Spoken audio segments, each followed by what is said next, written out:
7:12 p.m., a decaying Hamburg apartment. Drizzle taps against the glass. Markus Klein, a single dad, opens his door after a brutal shift. He freezes. On the stained floor, a woman is kneeling, scrubbing a blemish with a silk handkerchief.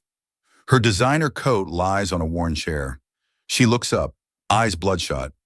It is Helena Bauer, the iron CEO of his company. She whispers, "I didn't come for money. I came to clean what I destroyed." Markus stops breathing. The heavy silence of 3 years of pain finally shatters with tears of truth. The next sentence breaks him. Markus Klein was a man built from grit and silence. At 41, his life was a cycle of survival, measured in the small breaths of his 8-year-old son, Eli. 3 years ago, the world stopped turning for Markus. His wife, Sarah, was killed in a workplace accident, a freak mechanical failure at a warehouse. Markus didn't just lose his partner, he lost his spirit. He lived with a heavy, rotting guilt, the belief that he, a man who worked with tools and safety checks, should have been there to protect her. Now he worked 2 lives. By night, he was the invisible man, the janitor at Bauer Logistics. He mopped floors that reflected the bright, cold lights of success he would never touch. By day, he took odd jobs, moving crates and cleaning gutters. His world was 40 square meters of faded wallpaper and flickering lights. On the refrigerator, a stack of red-inked bills sat like a ticking bomb. But Markus never complained. He had one rule for Eli. "We don't complain. We fix what we can." He wanted his son to see a father who stood tall, even when the world tried to bend his spine. At Bauer Logistics, Markus was a ghost. He was the man who emptied the bins while the executives argued over billions. And at the top of that food chain was Helena Bauer, 39 years old, a woman of steel and ice. She was known for Bauer efficiency, a philosophy that left no room for human error or human emotion. One Tuesday, Helena had humiliated Markus in front of the entire night shift. He hadn't cleared a spill in the loading dock fast enough. She didn't shout. She just looked at him with a cold, clinical disgust. "Inefficiency is a choice, Mr. Klein," she had said. "A choice I don't pay for." Markus had kept his head down. He didn't tell her he was working on 3 hours of sleep. He didn't tell her Eli had a fever. He just mopped. That night, as Markus changed in the locker room, he found a crumpled piece of paper in his pocket. It was a drawing from Eli. A picture of Markus wearing a cape. Underneath, in shaky, oversized letters, it read, "Daddy, I'm proud of you." Markus sat on the cold bench and wept into his calloused hands. He wasn't a hero. He was a man scrubbing the floors of the woman who viewed him as an obstacle. He felt the weight of his wife's death, the weight of the bills, and the weight of Helena's cold words pressing down on his chest. He didn't know that upstairs in an office of glass and chrome, the iron CEO was about to look into a mirror she couldn't break. Helena Bauer lived in a penthouse that touched the clouds. From her balcony, the Hamburg harbor looked like a child's toy set. She had everything: power, wealth, and a name that commanded respect across 3 continents. But inside the silence of her home, Helena was empty. She was the daughter of a woman who had cleaned houses to put her through school. Her mother had died of exhaustion before Helena made her first million. To survive, Helena had buried the memory of her mother's red, chapped hands. She had become the thing she thought she needed to be: a machine. That night, after the incident at the loading dock, Helena couldn't sleep. The image of the janitor's eyes haunted her. They weren't angry. They were just tired. Driven by a restless impulse, she pulled up the security footage of the loading dock from earlier that night. She watched herself berate him. Then she kept watching. She watched Markus after she left. She saw him take off his own work jacket and drape it over a younger colleague who was shivering near the bay doors. He wasn't just a janitor. He was a protector. The next morning, Helena did something she never did. She went to the archives. She pulled the personnel files from 3 years ago, the year of the safety restructuring. As she scrolled through the data, the ice in her veins turned to lead. Markus Klein hadn't always been a janitor. He was a master safety technician, one of the best. He had been flagged for promotion. Then she saw the strategic cutback memo. To save 8% in quarterly overhead, The board had voted to eliminate the night shift safety supervisors. Helena's own signature was at the bottom of that page. She cross-referenced the dates. The first major accident after the cutbacks occurred 6 weeks later. A mechanical failure at Warehouse C. The victim, Sarah Klein. Helena collapsed into her leather chair. The efficiency she was so proud of. It had a body count. She had traded a woman's life for a decimal point on a spreadsheet. She thought of the janitor's tired eyes again. She wasn't just his boss. She was the architect of his widowhood. Memories of her own mother flooded back. Her mother kneeling on cold tiles, scrubbing away the dirt of strangers to give Helena a future. Helena looked at her own hands, perfect, manicured, and stained with a guilt no soap could wash away. She didn't call her lawyers. She didn't call PR. She found Markus Klein's address. She arrived at the apartment complex in the rain. It was a place her mother would have recognized, a place Helena had spent her life trying to forget. She used a spare key she found in a small magnetic box, the one Eli had lost during a company health checkup months ago, which had been returned to her office. She stepped inside. The air smelled of cheap detergent and old wood. She saw the bills on the fridge. She saw the drawing of the superhero dad. Helena Bauer, the woman who ruled a logistics empire, took off her $3,000 coat. She took a silk handkerchief from her bag. She went to the kitchen, found a bucket, and knelt. She began to scrub. The scrubbing was a penance. Helena moved from the kitchen to the small living room. She washed the dishes. She folded the small, mismatched piles of child-sized laundry. Her knees ached on the hard floor. Her hands, unaccustomed to labor, began to sting. But for every stain she removed, the weight on her heart grew heavier. She wasn't just cleaning a floor. She was trying to scrub away a sin. The door creaked open. Markus stood in the threshold. His shoulders were slumped, his face gray with exhaustion. He dropped his bag. He didn't see a CEO. He saw a hallucination. "Helena!" His voice was a broken rasp. Helena didn't stand up immediately. She stayed on her knees, her head bowed. The iron CEO was gone. In her place was a woman shattered by her own reflection. "What are you doing here?" Markus's voice rose, trembling with a mix of confusion and a sudden sharp fear. Is something wrong with my son?" Helena finally looked up. Her face was streaked with gray water and tears. "Eli's fine, Markus. He's asleep." "Then why?" Markus stepped into the room, his eyes scanning the clean surfaces. "Why are you on my floor?" Helena gripped the wet cloth. This was the moment, the freeze moment. The world seemed to stop spinning. The rain outside became silent. "I looked at the files, Markus," she whispered. "I looked at the safety cutbacks from 3 years ago. I looked at the signature on the order that removed the supervisors from Sarah's warehouse." Markus went deathly still. The name of his wife hung in the air like a ghost. "I spent my life thinking that numbers were the only truth," Helena continued, her voice breaking. "I thought efficiency was a virtue. I didn't realize that my efficiency cost you your world. Your wife died because of a line I signed. She died because I wanted to save a few dollars for people who already have too much." She looked down at the floor, scrubbing a spot that was already clean.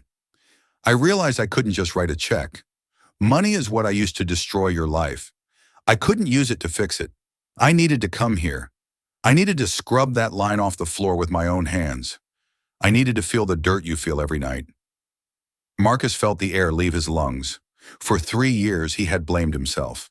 He had carried the guilt of her death like a backpack of stones. And now the woman who held the strings of his life was telling him the truth. The anger came first, a hot, searing wave of it. He wanted to scream. He wanted to throw her out into the rain. He wanted to tell her that no amount of scrubbing would bring Sarah back. But as he looked at her, kneeling, trembling, stripped of her armor, the anger met something else. He saw the little girl who watched her mother clean. He saw a person who was finally, painfully, waking up.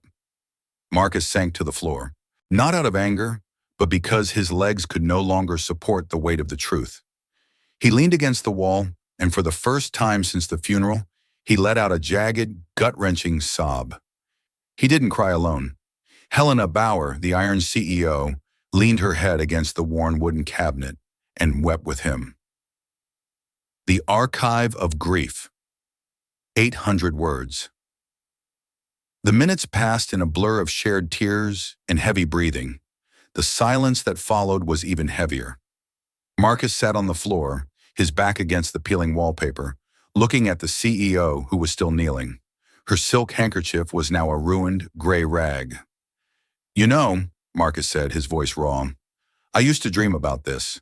I used to imagine finding the person who signed those papers and making them feel the cold I felt the night I had to identify her body. I wanted them to know what it was like to come home to a house that was too quiet." Helena didn't look up. She looked at her hands. "I know. I deserve every bit of that hate, Markus. But looking at you now," Markus continued, "it doesn't feel like a victory. It just feels sad. You traded your humanity for a skyscraper. Was it worth it? The Bauer efficiency?" Helena finally stood up, but her legs were so stiff she had to hold on to the table for support. She looked at her reflection in the darkened window, a woman she no longer recognized. "I thought I was protecting my mother's memory," Helena whispered. "She died because she didn't have enough. I vowed that I would never be in that position. I thought that by becoming untouchable, I was honoring her struggle. But I was just repeating the cycle. I was the one making other women work until they broke." She walked over to the small kitchen counter and touched a small, cracked porcelain mug. "My mother had a mug just like this. She used to say that as long as the tea was warm, we were rich. I haven't had a warm cup of tea in a decade, Markus. I've been drinking ice." Markus looked at her, really looked at her. He saw the genuine exhaustion, the hollowed-out eyes. The vultures at the company weren't just outside. They had been inside her, too. "The night Sarah died," Markus said, his voice dropping to a whisper, "she was supposed to be home at 6. She stayed late because she wanted to finish a shift for a friend who had a sick kid. She was the one who cared, Helena, and she was the one who paid for your efficiency." "I'm going to make it public," Helena said suddenly, her voice gaining a desperate kind of strength. "I'm not just going to fix the company. I'm going to admit what we did. I'm going to tell the world that Sarah Klein didn't die because of an accident. She died because of a boardroom decision." Markus stood up slowly. "They'll destroy you, Helena. The board, the shareholders. They won't let you admit liability. It'll cost billions in lawsuits." "Let them," Helena replied. "I've spent my life building a tower of lies.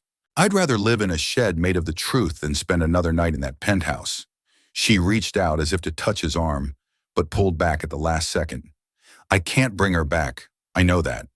But I can make sure her name isn't just a footnote in a safety report. I want her name to be the reason the industry changes." Markus felt a strange, terrifying sense of hope. For 3 years, Sarah's death had been a wall he couldn't climb over. Now, for the first time, he saw a crack in that wall. "Eli draws you as a hero," Helena said, nodding toward the fridge. "He sees what you do every day. I want to be a hero for once too, Markus, even if it's the last thing I do as a CEO." The room was silent for a long time, save for the fading rain. Markus wiped his eyes with his sleeve. He looked at his home. It was cleaner than it had been in years. But that wasn't what mattered. The air felt lighter. The ghost of Sarah didn't feel like a weight anymore. She felt like a memory. A small door opened. Eli stood there, rubbing his eyes, clutching a tattered teddy bear. He looked at his dad on the floor, then at the strange lady with the wet hands. "Are you cleaning because you're sad?" Eli asked. His voice was small and innocent, the only pure thing in the room. Helena wiped her face, trying to find her composure. She looked at the boy, the child she had almost made an orphan. "Yes, Eli," she said softly. "I'm cleaning because I forgot how to be kind, and I'm very sorry." Markus looked at his son. He saw the super dad drawing in his mind. He realized that holding on to the hatred would only poison the world he was building for Eli. Forgiveness wasn't for Helena. It was for them. "We fix what we can, Eli," Markus said, his voice shaky but firm. He looked at Helena. "The floor is clean, but the company is still broken." Helena stood up, her knees cracking. She didn't reach for her coat. She reached for a notebook. I'm not going to offer you a settlement, Markus. That's the old way. I'm offering a total restructuring. I'm reinstating the Master Safety Division, and I want you to lead it. Markus shook his head. I don't want to be an executive. I don't want you to be an executive, Helena replied. I want you to be the conscience of the company. I want you to make sure no other father has to mop a floor with a broken heart. You have the master's degree, you have the experience, and now you have my absolute support. She didn't wait for him to thank her. She knew she didn't deserve thanks. As she prepared to leave, Eli walked over to her. He handed her a small blue microfiber cloth, his favorite one. Use this next time, he said. It's cleaner. Helena took the cloth as if it were made of gold. Thank you, Eli. I'll keep it with me. If you believe true strength is owning your mistakes and fixing the lives you touched, type, I will live kindly in the comments. Markus watched her walk out into the Hamburg night. She wasn't the CEO he had feared. She was just a woman in the rain, holding a blue cloth, finally finding her way home. The transition wasn't overnight. The board fought Helena. The shareholders screamed about declining margins. But Helena didn't flinch. She had seen the linoleum floor in Hamburg, and we knew which world she wanted to live in. Markus returned to Bauer Logistics, but not as a ghost. He wore the uniform of a senior safety engineer. He spent his days in the warehouses, talking to the workers, fixing the machines, and ensuring that every person who clocked in, clocked out to go home to their families.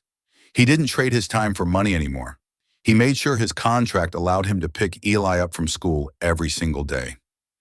Every Saturday morning, a sleek but modest car would pull up to the old apartment complex.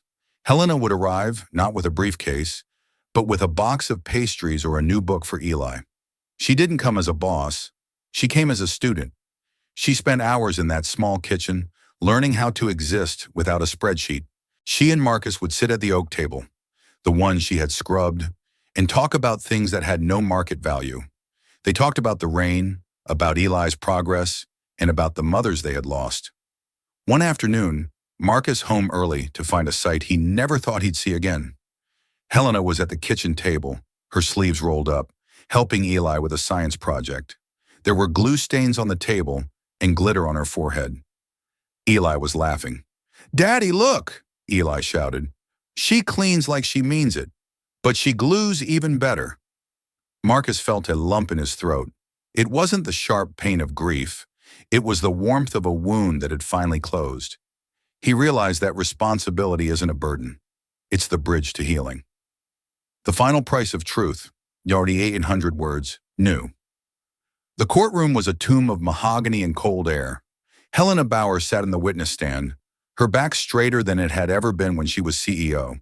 Across from her sat the board of directors, the men who had once toasted her efficiency and were now trying to bankrupt her. Ms. Bauer, the lead attorney for the board, said, his voice dripping with condescension, "You are admitting to personal and corporate negligence that will cost this company upwards of 500 million euros. Do you realize the fiduciary breach you are committing?"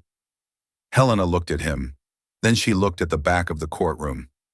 Markus and Eli were there. Eli was holding the small blue cloth she had given him back for good luck.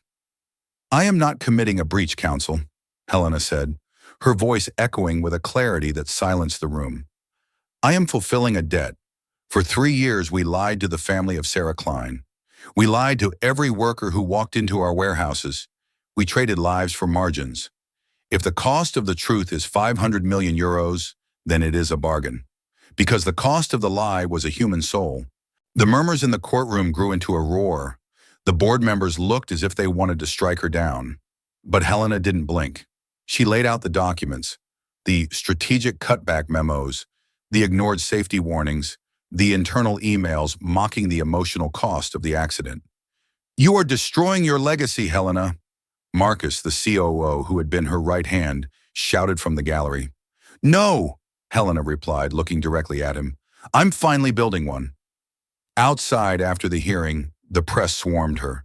They asked her if she regretted losing her position, her shares, and her reputation.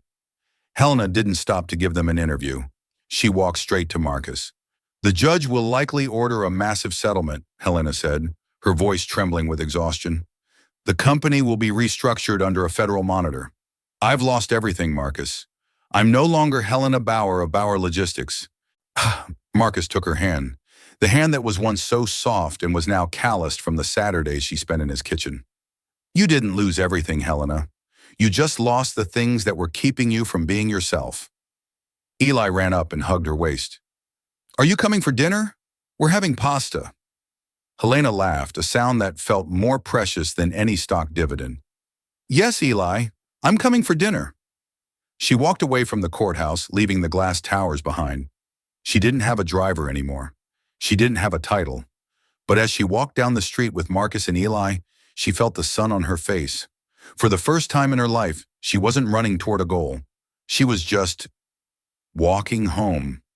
The Bauer Law was passed 6 months later, mandating safety supervisors for every night shift in the country. It was known as Sarah's Law, and every time Helena saw the name in the news, she didn't think of a lawsuit. She thought of a clean floor in a small apartment in Hamburg. A year had passed since the courthouse doors closed on Helena Bauer's old life. The penthouse had been sold, the designer wardrobe donated. She now lived in a small apartment 3 blocks away from Markus and Eli. Her windows didn't touch the clouds anymore, but they let in the morning sun and the sound of children playing in the park. Helena spent her mornings volunteering at a vocational center for widows and widowers, teaching them the administrative skills she had once used to build an empire. But her true life began at 4 around p.m.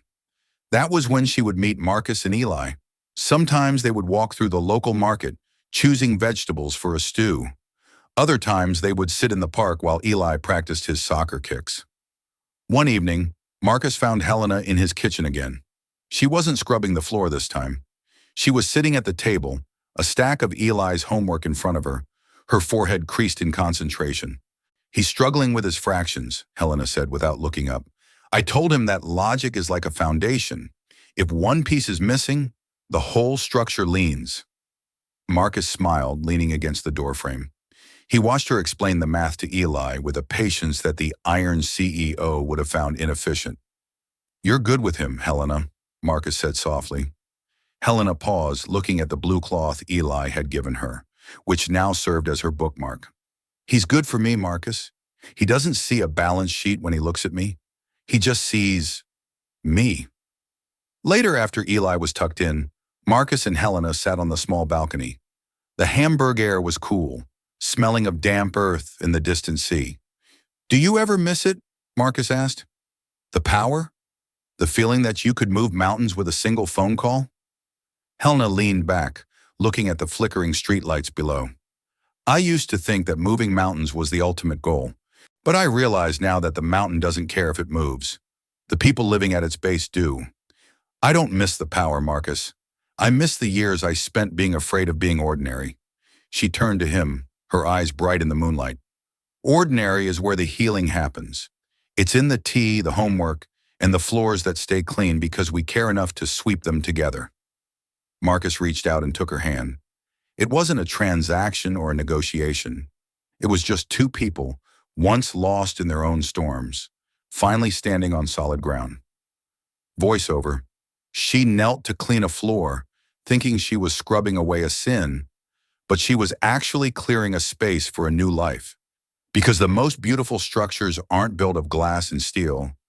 They are built of the moments we choose to stay, to listen, and to love.